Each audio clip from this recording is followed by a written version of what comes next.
日本時間10月10日、ドジャースの佐々木朗希がフィリーズとの地区シリーズ第4戦で想定を超える完璧救援を披露しました。8回から同点の場面で登板し、3イニングを無安打、無四球、2奪三振、圧巻の内容で試合の流れを引き寄せました。試合後、米スポーツ局 MLB ネットワークは WBC 米国代表監督を務めたマーク・デローサ氏と共にこの一戦を総括。デローサ氏は佐々木朗希を常識外と評し、その支配力を高く評価しました。比喩として、マリアノ・リベラが乗り移ったとの言及もありました。また、大谷翔平を申告敬遠した判断や、最終回のオライオンカーカリングの本塁悪送球についても、デローサ氏は自身の見解を示しています。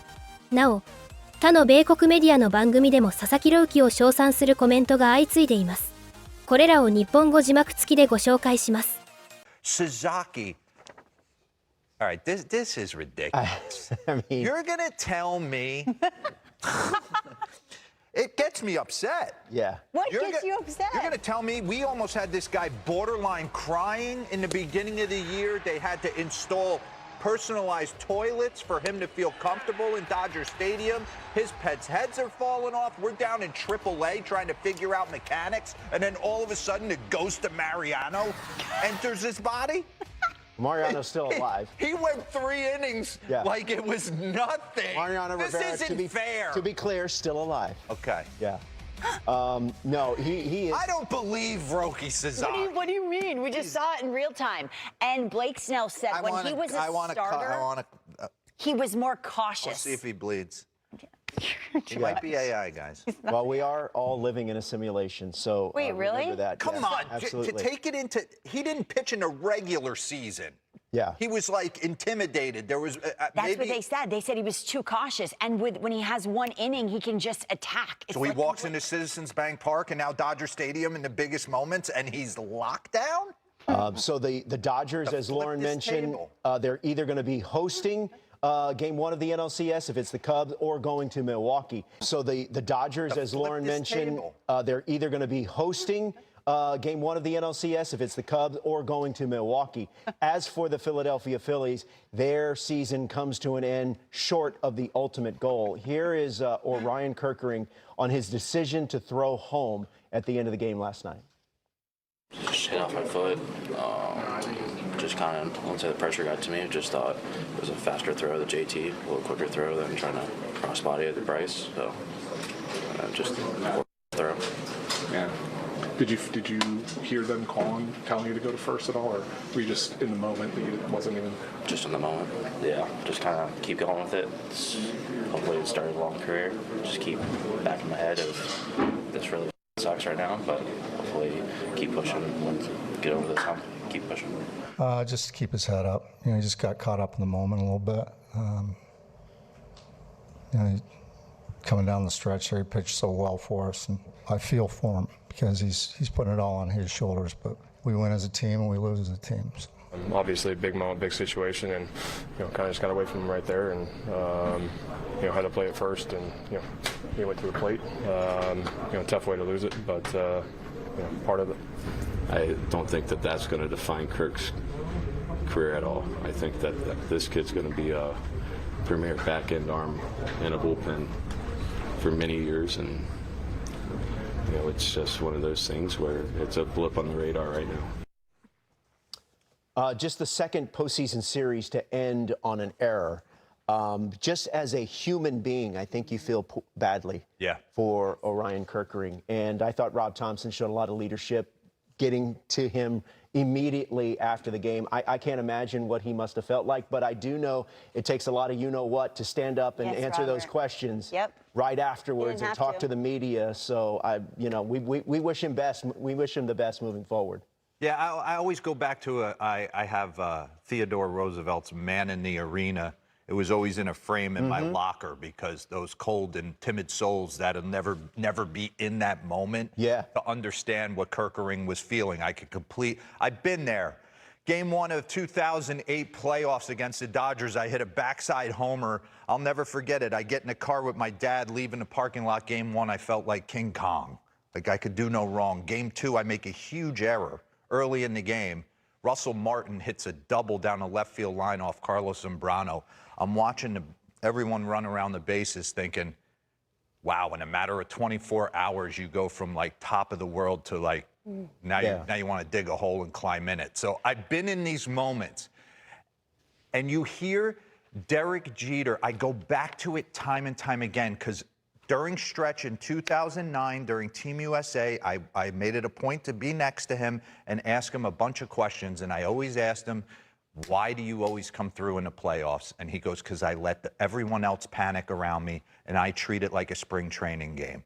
The prepared, the game moves slow to. The unprepared, the game gets quick. And in those moments, with 45,000 people and the stadium's pulsating and you can't hear yourself think and you want to get caught up in it, you have to just go back to the fundamentals you were taught in Little League. They end up winning the day, and we see it time and time again, games being won or lost based off basic fundamental baseball that should be like locked in. Like, I thought it was hilarious when they ran the wheel play the other day in Philadelphia, and Max Muncy and Mookie Betts said they hadn't practiced that play. That's not something they've done in 4 years. Well, why? My 15U team's doing that every Tuesday night. Like, that's part of the game, because in the playoffs, that's how you score runs. You're waiting around for the 3-run homer. You have to try and manufacture something. You better be fundamentally sound. Talk about, Lauren asked the question, would you have walked Ohtani? Absolutely. Pause this real quick. I know he's 1 for 18, but the matchup presents for him to go after Mookie Betts. I always liked it as a defender playing in the infield, force out at any bag. I think it took everyone's thought process out the window. You know you could go anywhere with the ball. There are some managers who do not like to load the bases. They feel it puts pressure on their pitcher. I disagree with that. You should be able to command it on the mound. Maybe some pitchers will refute that. I want to give love to Mookie Betts, because we talk about the moment being too big. He goes back to his fundamentals of bearing down and getting Johan Duran in the strike zone. So run this. We're getting 98 splits, 99 splits to get us 2-0. Then he blows a fastball right by him. So Mookie's saying to himself in that moment, his heater's big. 3-1 count right here. I got to shorten up. Pause this. 2-0, he blew a heater by him in a heater count. 3-1, he beat him to the spot on a heater. So obviously this guy's fastball, we know it. It's exploding. Mookie's got to shorten up, 3-2, bases loaded. He's got a 99-mile-an-hour split to contend with and a 101 at the top of the zone, and he wants to be a hero. In this moment, everyone's going to swing. And he takes this high heater and walks to first and ties the game. Just, it screams to his plate discipline, screams to him having been in that moment time and time again and not making it any bigger. Okay, again, another PFP. And we're not going to kill Orion Kerkering for this, because like I said, being in that moment, as soon as he bobbles this ball, he blacks out. Because you see JT in that moment stay calm and cool as a cucumber and just come out and tell him first base. First base. But these are the situations, right? If you're Orion Kerkering, if you're ever in this spot again, or any pitcher moving forward, you take a look and you take stock of what the game is showing you. Bases loaded, 2 outs. Ball hit back to me, take my time, and go to first base. When in doubt, bases loaded, take my time, and go to first base. It's about controlling the motions and being prepared so the game moves a little bit slower. The Dodgers do it better than anyone. They're always here. They never make the big mistake to cost them. Congratulations to them. Phillies were a 96-win team, and the Dodgers really stifled them in all but one game. It's by the old school. The game is played by human beings, BK. So how come I'm one of the few people to rail against intentionally walking anyone if it means loading the bases? Why? Because the game is actually played by human beings. Loading the bases changes the equation for everyone. Now, in a wider sense, Shohei Ohtani is the best hitter in the league, right? But this week, is he? Really? In a small sample, but this is what we're dealing with right now. You have to stay fluid. Ohtani is cold. He's 4 for 26, 11 strikeouts.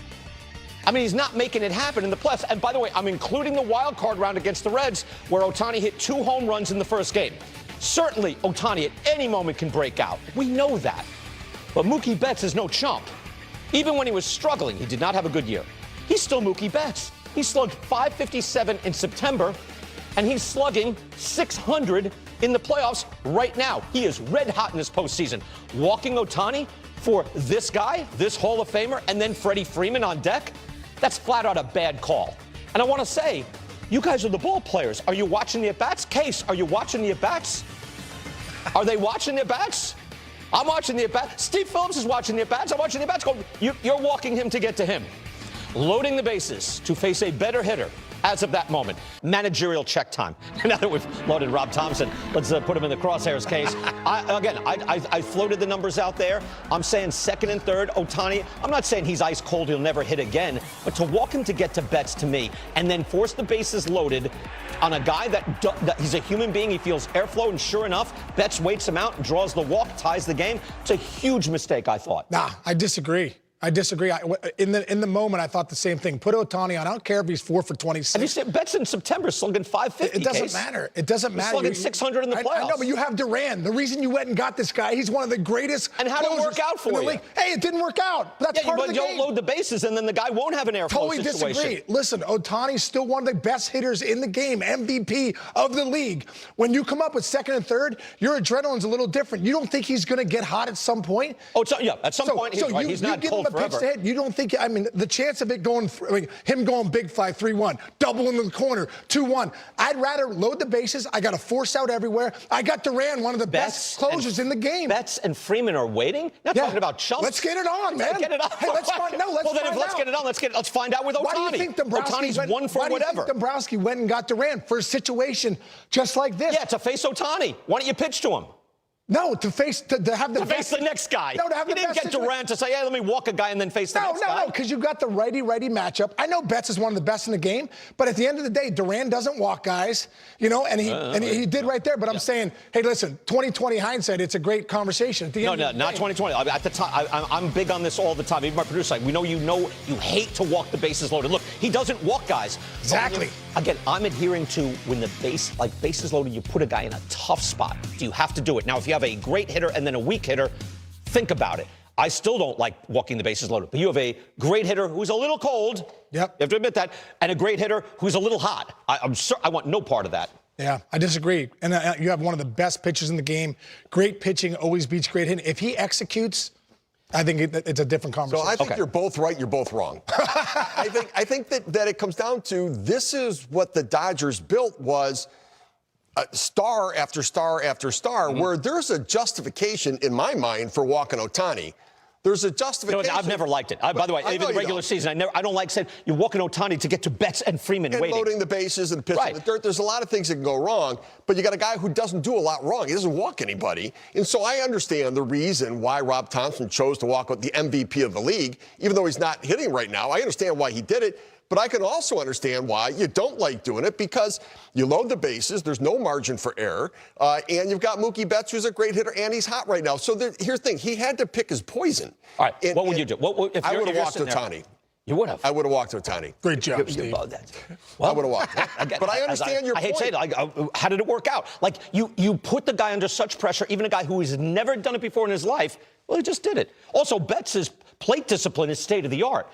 And he's a contact. He's got everything going on for him, whether he's Babe Ruth or not, or hot. Like, he's the wrong guy to deal with the bases loaded. You got loaded. one of the best pressure pitchers on the mound. That's why you got this guy. You expect him to do it. If he's that good, then face Ohtani. Then face Ohtani. Okay, and Ohtani's speed. What if Ohtani hits a chopper into the hole and there's got to be a play? He's safe. You know what I mean? Like, now you got the bases loaded. You can't do that. No, but you got to force out at any base now. So be it. Now I got the force out. That is the advantage. Ball in the hole, I get him at third. You know what I mean? Like, there's That's the advantage. So much better things that could happen. All right. See, look, I gave you that one. All right, let's go. Change your mind, though. No. God, it's so clear to me. And I like that you picked a side. You picked both sides. That's classic, Steve. Sorry, so let's get right to Sasaki. This guy's a series changer and possibly an entire playoff changer. I think this guy's the MVP right now. They did not expect to have Sasaki in this role. I think when he came back from the IL, They didn't know what they were going to get. I mean, look how good he's been. 7 in the third, 9 punches, no walks, filling up the strike zone. Before he got here, he couldn't throw a strike. He was all over the place. Now he's all reliable. I actually think if he can't navigate 3 innings yesterday, we're going to Game 5 in Philly. Oh, yeah. No doubt. Well, this is what they expected. By the way, Roki Sasaki, we lost sight of this. We have very short memories. We'll talk about short memories later. We have very short memories. This was the #1 free agent on the market, international or domestic, Steve, and now we see why. Absolutely. I mean, this stuff is electric. Now, his fastball's playing up because he's coming out of the bullpen. Remember, that was the big thing. His velocity had fallen off in Japan. He wanted people to help him with it. It's playing up because he's just airing it out right now.